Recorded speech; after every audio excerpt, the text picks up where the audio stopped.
कमरे में कुछ पल के लिए खामोशी छा जाती है। लड़का सिर झुकाए खड़ा है और लड़की की आंखों में गुस्सा साफ नजर आ रहा है। तुम समझ क्यों नहीं रहे? आयरा धीमी आवाज में बोली। हर बार तुम सिर्फ वादे करते हो, निभाते कभी नहीं। कमयार तुरंत बोल पड़ा। नहीं, इस बार सच में बदल जाऊंगा। तुम चाहो तो आजमा लो। आयरा थोड़ी कड़वी सी मुस्कान हंसी।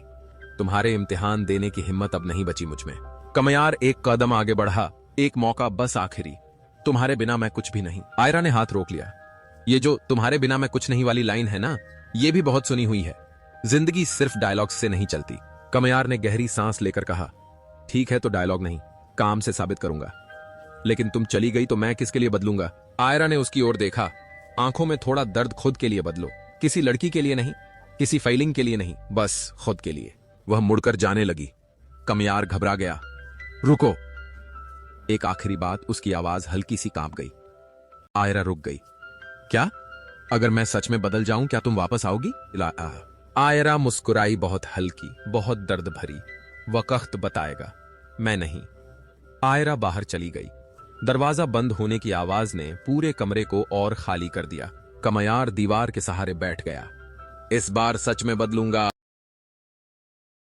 सीन की शुरुआत आयरा के गुस्से और परेशानियों से होती है। वह बिना कोई घुमा फिराकर कमयार से कह देती है कि चाहे वह कितना भी बड़ा बिग शॉट क्यों ना हो, उससे जरा सा भी लगाव नहीं है और आगे भी कभी नहीं होगा। आयरा के मुताबिक कमयार की एंट्री के बाद से उसकी जिंदगी में सब कुछ उलझ गया है। इसलिए वह उसे अल्लाह का वास्ता देकर कहती है कि उसकी जिंदगी से दूर हो जाए। कमयार उसकी बातों से साफ तौर पर आहत और चिढ़ा हुआ नजर आता है।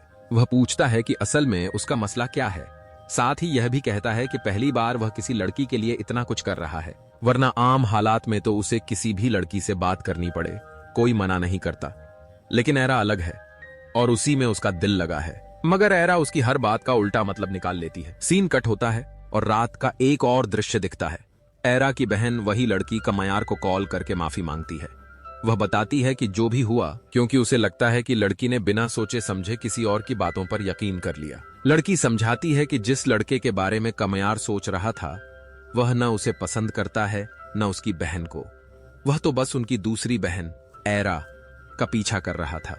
वह यह भी बताती है कि उसने अभी तक अपने पेरेंट्स को सच्चाई नहीं बताई है और उधर घर वाले किसी और जगह रिश्ता देखने की बात भी शुरू कर चुके हैं। यह सुनकर कमयार कहता है कि भले ही घर वाले कहीं और बात कर रहे हों, लेकिन वह अब भी पहली जगह यानी उसी लड़की पर गंभीर है। सीन बदलकर आयरा पर आता है। वह अपनी फ्रेंड से नादिर का जिक्र करती है और कहती है कि अगर उसकी वजह से वह देर हुई तो दिक्कत हो जाएगी। जैसे ही वह घर से बाहर निकलती है, सामने कमयार खड़ा मिलता है।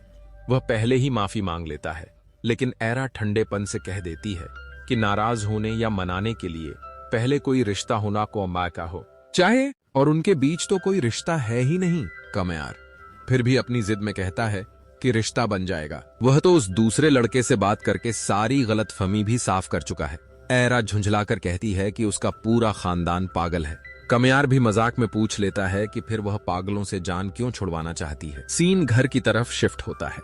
आयरा अपनी बहन को बता रही होती है कि वह लड़का कितना जिद्दी है।